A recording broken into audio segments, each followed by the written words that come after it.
Mina Carter's boots sank into the wet soil as Seo-jun's guards blocked the orchard gate. "If I can save your orchard, let me stay," she said, and the Korean Mafia boss finally stopped walking.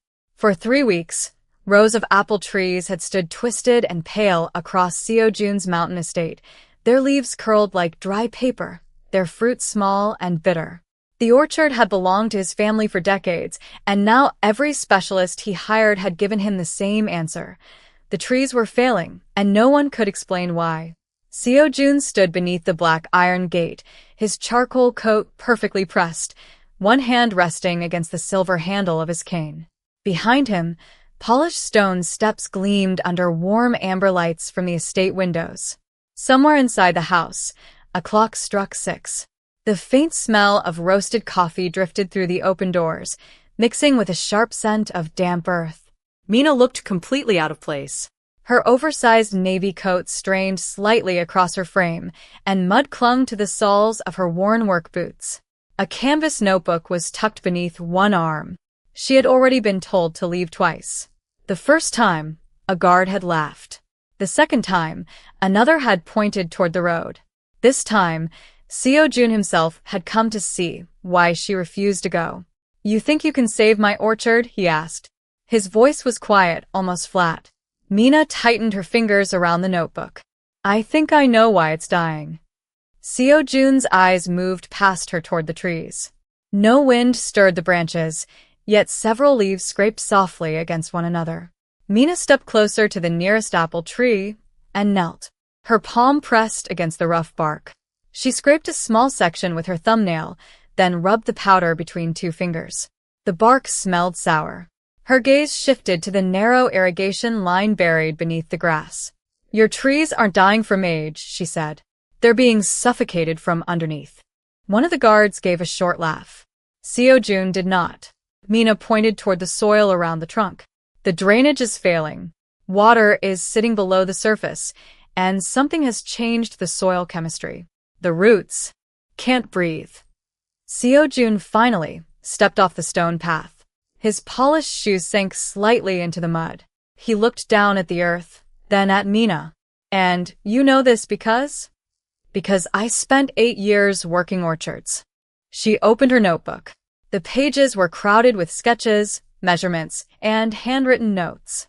"I don't have a fancy degree. I don't have a laboratory, but I know what healthy roots smell like." She lifted her eyes to his. "And these don't." Silence settled between them. A distant sprinkler clicked once, then stopped. Seo-jun looked again at the orchard, at hundreds of trees stretching toward the dark hills. "What would you need?" Mina swallowed and closed the notebook. 3 days. Your permission to inspect the irrigation system. And a place to sleep." One guard stepped forward immediately. "Absolutely not." But Seo-jun raised one hand. The guard stopped. Mina waited, mud drying along the edge of her boot. Seo-jun studied her as if weighing a contract worth millions. Then his gaze returned to the dying trees. 3 days, he said. "If you fail, you leave." Mina nodded. "And if I save them?" Seo-jun's expression did not change. "Then you stay." For the first time, Mina smiled. And beneath the silent apple trees, the deal that could change both their lives began. By sunrise, Mina had already removed 6 inches of poisoned soil around the first row of apple trees.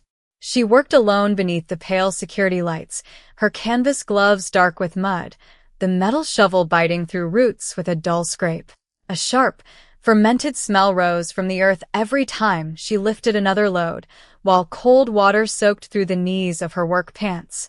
Seo-jun watched from the stone terrace above, a cup of untouched coffee cooling beside his hand. He had expected her to spend the morning explaining herself. Instead, she had been digging since 5. Mina wiped her forehead with her sleeve and motioned toward the trench. "Bring me the irrigation map." One of the guards hesitated. Seo-jun looked at him once. The map appeared within minutes. Mina spread the rolled paper across a wooden workbench in the orchard shed, pinning its corners beneath. 4 rusty tools. Dust floated through a narrow beam of sunlight. The shed smelled of cedar, oil, and wet bark. She traced the blue irrigation lines with one muddy finger, then walked outside and counted the outlets herself. There are 12 main valves, she said. Only 8 are reaching the northern rows. Seo-jun followed without speaking. His shoes clicked against the concrete path, then sank into soft ground as they reached the trees. Mina stopped beside a valve hidden beneath a square metal cover. She crouched, twisted the handle, and listened. Nothing. She tried again. A faint hiss answered from somewhere beneath the soil. Then muddy water burst through a cracked joint and spread across her boots. Seo-jun stepped back as brown water splashed the cuff of his trousers. Mina did not move. She stared at the broken pipe, then reached down and shut the valve. That's your problem, she said. Not the trees. Seo-jun looked at the dark water running between the rows. You found this in less than a day. I told you I could save them. Her voice remained calm, but her hands kept working. She marked the damaged section on the map, then began measuring the slope with a small folding level from her pocket. Seo-jun noticed the instrument. It was scratched, inexpensive, and held together with black electrical tape. Why did you come here? He asked. Mina glanced up. Because I need work. There are easier places to work. Not if you want to stay. The answer made him pause. She returned to the trench before he could ask anything else. By noon, Mina had ordered the irrigation crew to shut down 3 sections and redirected clean water toward the healthiest trees. She did not ask permission for every step. She acted, checked the results, and moved again. By late afternoon, the first leaves that had hung limp all morning had begun to lift slightly toward the light. Seo-jun stood beside one tree and touched a leaf between 2 fingers. It was still thin and brittle, but no longer completely dry. Mina watched him from several feet away, her gloves dripping onto the grass. That's only the beginning, she said. The orchard needs more than repairs. It needs someone here. Every day. Seo-jun turned toward her. Then you'll stay at the estate tonight. Mina lowered her shovel. You mean that? Yes. He looked toward the long rows of damaged trees. But tomorrow, you take control of the orchard. His decision changed the arrangement completely. Mina was no longer a woman begging for a place to sleep. She had been given authority over the very land she had promised to save. And before sunset, Seo-jun handed her the keys to the orchard shed. At dawn, Mina held a withered apple in her palm while Seo-jun watched her split it open with a pruning knife. The flesh was pale and spongy, and a sour, fermented smell clung to her gloves as she pressed the fruit against the wooden workbench. This is what happens when a tree is forced to drink what it cannot survive on, she said. Seo-jun stood across from her beneath the shed's hanging lamp, its warm yellow light cutting through the dust while the old heater rattled against the wall. He looked at the apple, then at the rows outside. Can you fix it? Not by treating the trees one by one. Mina pushed the fruit aside and pulled a soil sample from a sealed bag. We have to change what surrounds the roots. She carried the sample outside, filled 3 metal trays, and began separating the soil by texture with water from a hose. Seo-jun followed her into the orchard, his coat brushing against wet branches as droplets fell from the leaves. Mina worked quickly, testing each section, refusing to let anyone else handle the measurements. By mid-morning, she had transformed the center of the orchard into a temporary worksite. Wooden stakes marked healthy trees. Red ribbons marked weak ones. A long strip of white cloth divided the rows she wanted left untouched. She moved through it all with a clipboard tucked against her side, calling for compost, crushed limestone, and fresh mulch. You're changing half the orchard, Seo-jun said. I'm saving half before it's too late. She pointed toward a row of trees near the stone wall. Those still have viable roots. These can recover. He watched her kneel, push her fingers 6 inches into the soil, and pull them back covered in black earth. She did not flinch. And the others? He asked. Mina stod slowly. Some may not make it. The words hung between them. Seo-jun looked toward the trees that had belonged to his family for years, their branches thin against the brightening sky. Then Mina walked straight past him, seized a hose, and redirected the clean water line toward the healthiest section. Water rushed through the pipe with a deep vibration. The first tree drank. Minutes later, Mina returned with a small bucket of compost and spread it around the base by hand. Seo-jun sits beside her. You're doing this yourself, because I need to see how the soil reacts. You could order someone else to do it. Mina glanced at his expensive shoes already stained with mud. So could you. For several seconds, neither moved. Then Seo-jun removed his coat, folded it carefully over a fence post, and picked up the second bucket. Mina looked at him. What are you doing? Learning. Together they worked until the afternoon light turned the orchard gold. No speeches. No promises. Just the scrape of shovels, the rush of water, and 2 pairs of hands rebuilding the ground beneath dying trees. By evening, the healthiest row had been treated. Mina washed her hands at the outdoor sink, the water running brown over her knuckles. Seo-jun stood nearby, holding the orchard keys he had given her the night before. He placed them back in her palm. Keep them, he said. From tomorrow on, no one changes your plan without your approval. Mina closed her fingers around the keys. Then Seo-jun added, and I want you to show me exactly how you intend to bring this orchard back.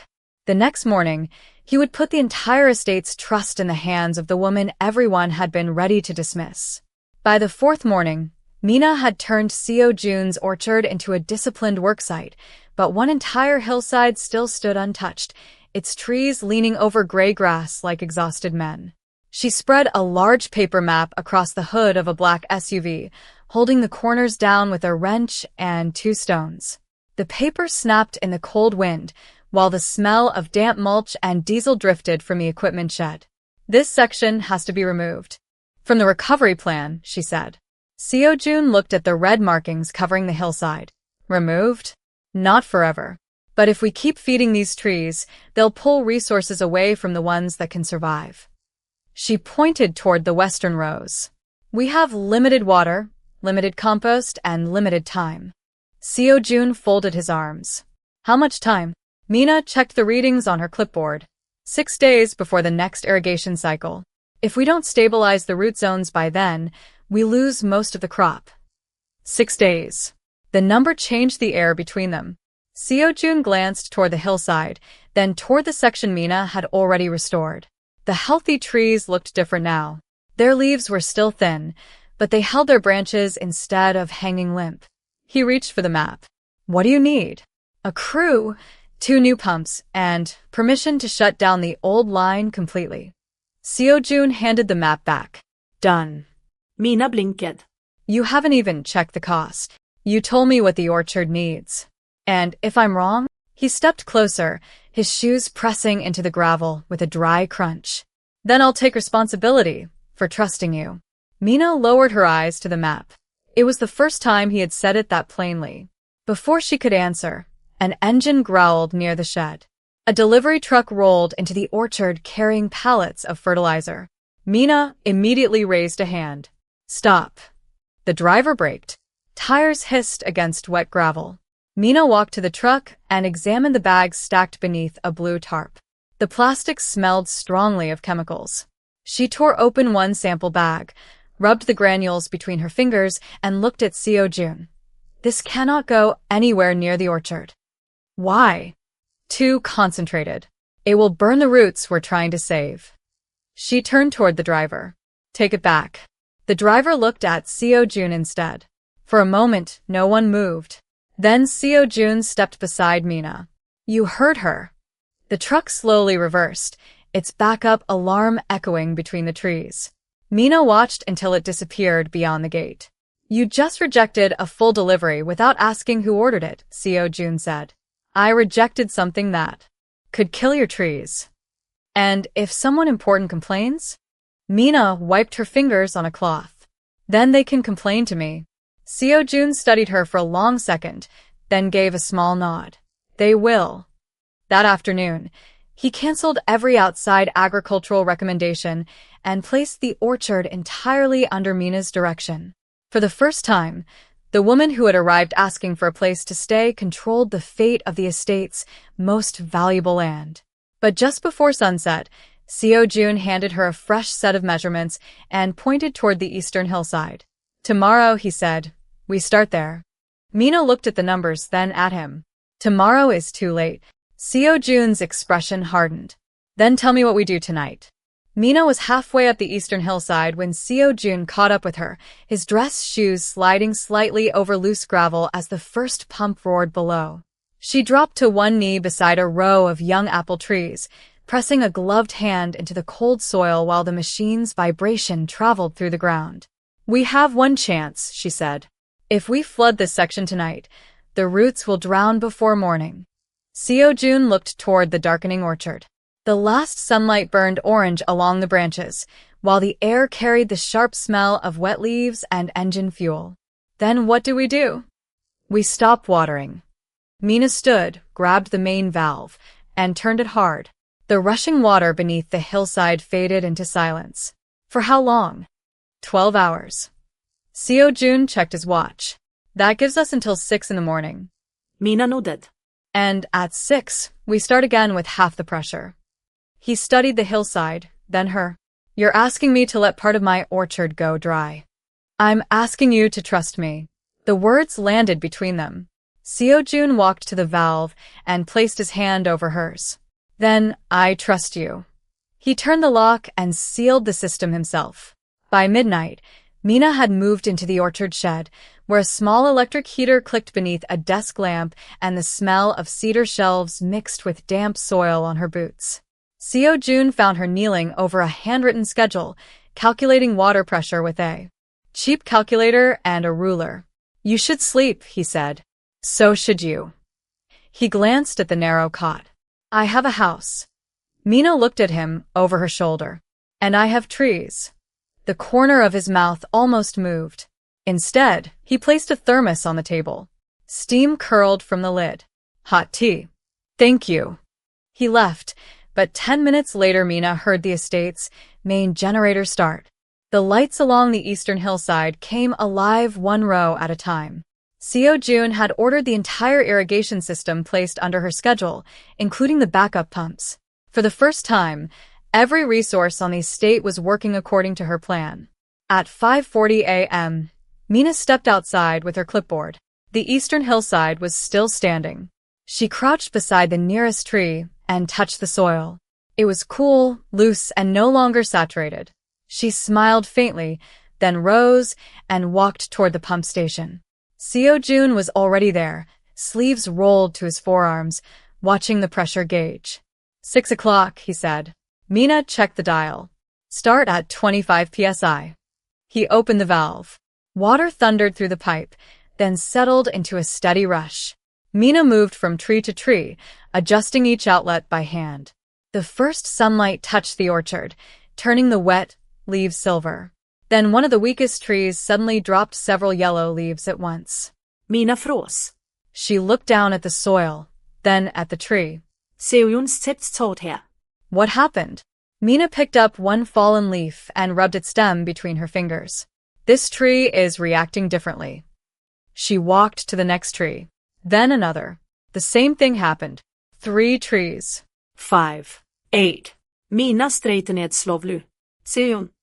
He came closer. What? She looked toward the entire eastern hillside. The treatment is working everywhere except here. Her voice dropped. And if this pattern continues, we may lose this whole section before we can save it. Seo-jun looked at the trees, then at the clock. The 6-day deadline had suddenly become much shorter. Mina refused to leave the eastern hillside, even after the first row began losing leaves by the dozen. She moved between the trees with a flashlight.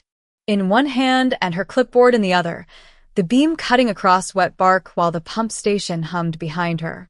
Seo-jun followed at a distance, carrying a metal thermos that clicked softly against his watch as he walked. You need rest, he said. Mina shook her head. Not until I know whether we can save them. She knelt beside the weakest tree and pressed her fingers into the soil. The ground was cooler than the rows they had treated earlier, and a faint metallic odor rose from beneath the mulch. Mina pulled off her glove, rubbed the soil between her fingertips, and stood. We're stopping the eastern treatment. Seo-jun looked toward the valves. All of it.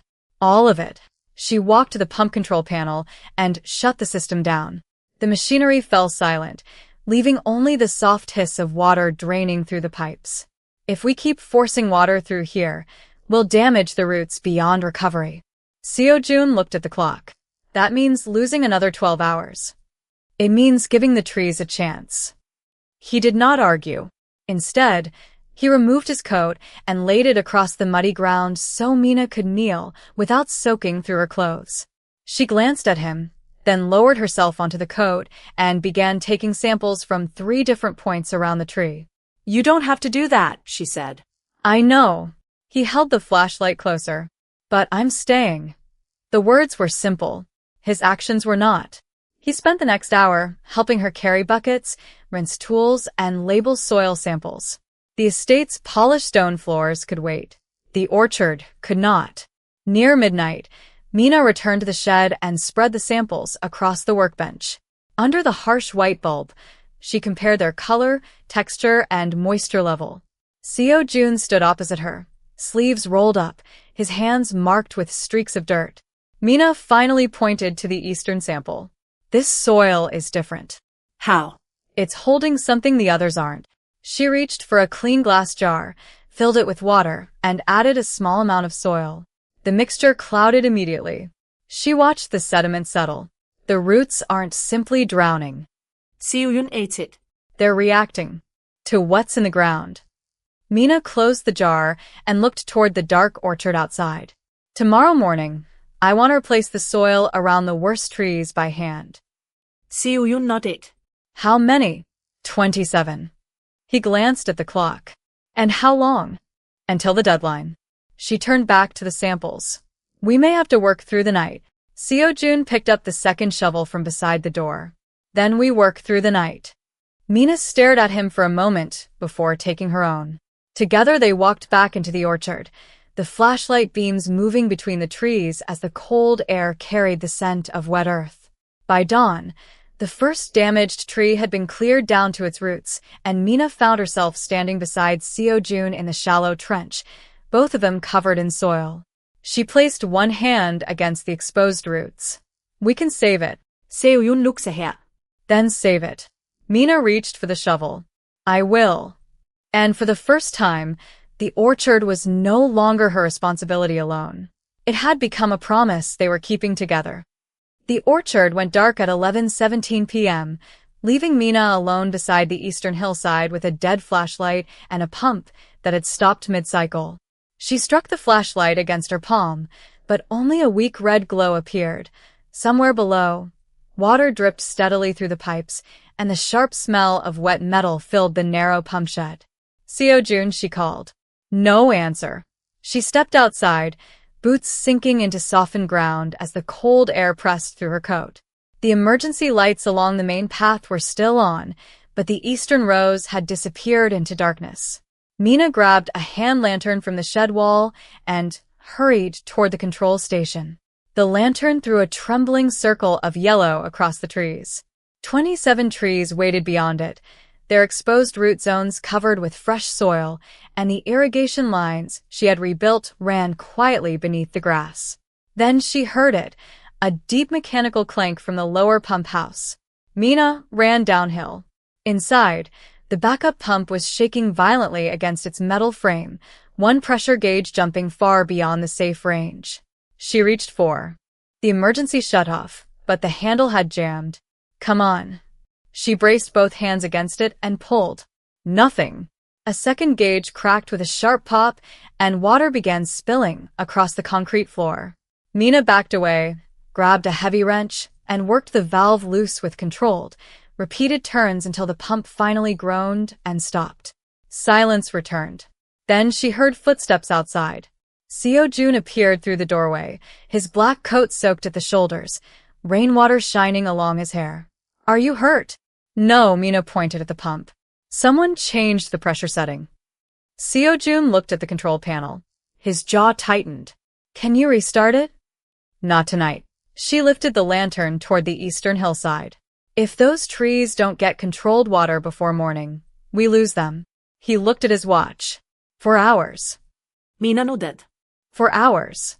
Seo-jun took off his coat and wrapped it around her shoulders. Then we carry the water. She stared at him. 27 trees? 27. They worked through the rain. Buckets passed from hand to hand. Water splashed against boots and soaked the cuffs of their clothes. Mina measured each tree carefully, while Seo-jun carried bucket after bucket from the reserve tank. No guards. No staff. Just the two of them moving through the darkness beneath the lantern light. At 3:40 a.m., Mina reached the final tree and poured the last measured gallon around its roots. She pressed her palm against the soil. Enough. Seo-jun stood beside her, breathing hard, rain ticking against the brim of his coat. Will they survive? Mina looked across the hillside. If we don't lose another night. He turned toward the distant estate lights. Then we won't. By sunrise, the eastern trees were still standing. But when Mina returned to the pump house, she found the pressure controls had been damaged beyond repair. The orchard could no longer depend on the existing system. Seo-jun picked up the broken gauge, then looked toward the rows Mina had fought to save. We rebuild the entire system today, he said. Mina shook her head. Not just the system. She pointed toward the hillside. Everything. And Seo-jun gave one final order that changed the balance of the estate. From this moment on, Mina Carter has complete authority over the orchard. By sunrise, Mina had transformed the eastern hillside into a maze of trenches, fresh soil, and temporary water lines, while Seo-jun stood beside her with a stack of new irrigation plans tucked beneath one arm. The grass was silver with dew. The air smelled of wet earth and cedar, and the steady clatter of construction tools echoed between the trees. We can finish the main line by tonight, he said. Mina shook her head. Not if we use the old route. She spread the plans across a wooden crate and drew a new line with a grease pencil. The slope is wrong. Water will collect here, then starve the lower rows. Seo-jun crouched beside her. How much longer? 6 hours. He checked his watch. You have 4. Mina looked toward the orchard. Then we don't build it the easy way. She picked up a shovel and walked directly toward the hillside. Seo-jun followed. Together, they redirected the main trench by hand, cutting through packed soil while the morning sun climbed over the mountains. By noon, the first section of the new irrigation line was buried. Water surged through it with a deep underground rumble, then emerged gently beneath the first row of recovering trees. Mina checked the flow at each outlet, adjusting the valves until every tree received an even stream. One by one, the leaves lifted.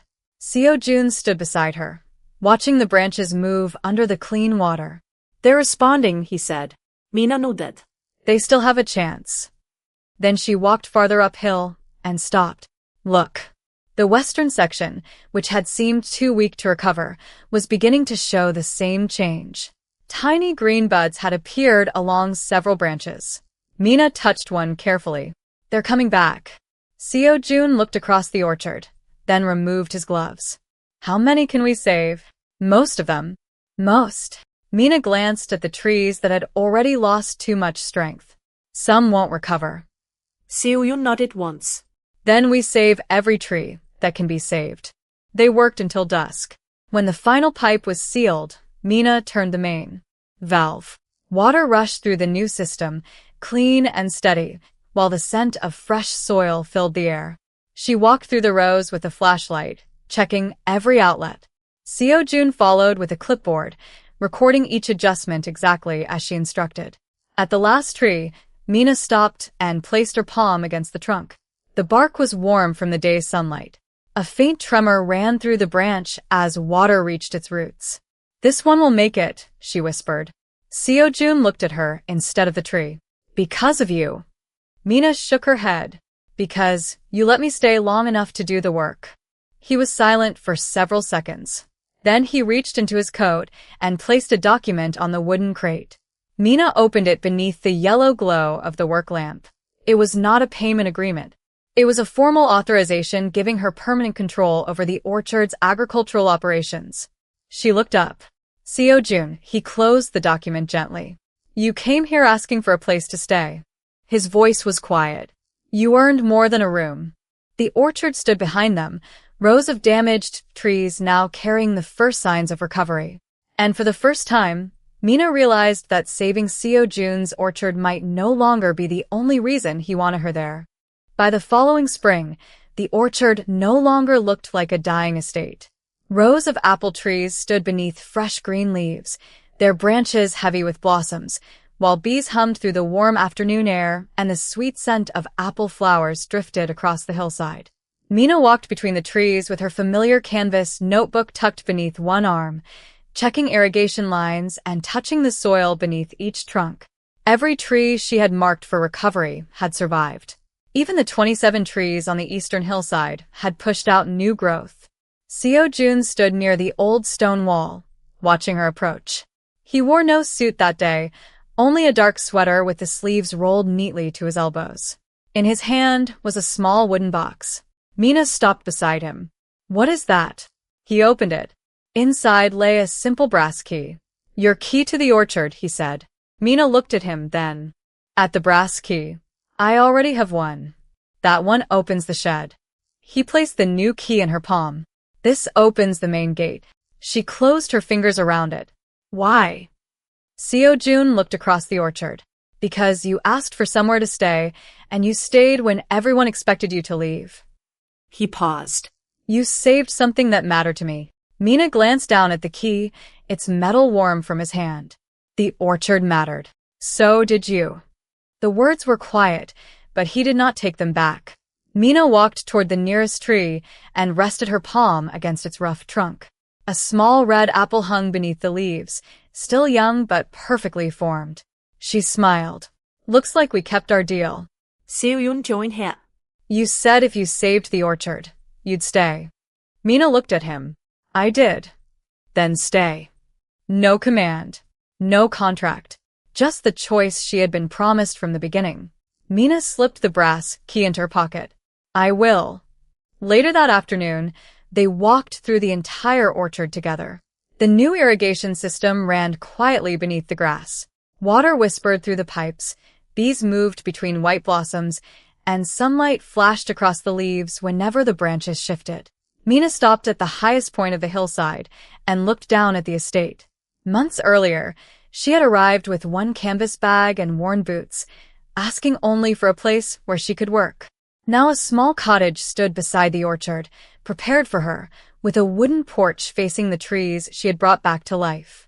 Seo-jun had left the front door unlocked. Inside, the rooms were simple: clean wood floors, a warm kitchen, shelves for her notebooks, and a wide window overlooking the orchard. Mina stood there silently, fingertips resting on the glass. Seo-jun remained at the doorway. "It's yours," he said. She turned. The cottage. The home. For a moment, neither spoke. Then Mina walked back outside, where the late sunlight turned the orchard gold. Seo-jun followed. They stood beneath the first tree she had treated, its branches now filled with healthy leaves and young fruit. Mina looked at him and closed her hand around the brass key. She had come asking for permission to stay, but in saving his orchard, she had earned something neither of them had expected: a place where she was wanted, respected, and free to remain. And that day, beneath the trees they had refused to abandon, Mina finally understood that sometimes the place you fight to save becomes the place that saves you too.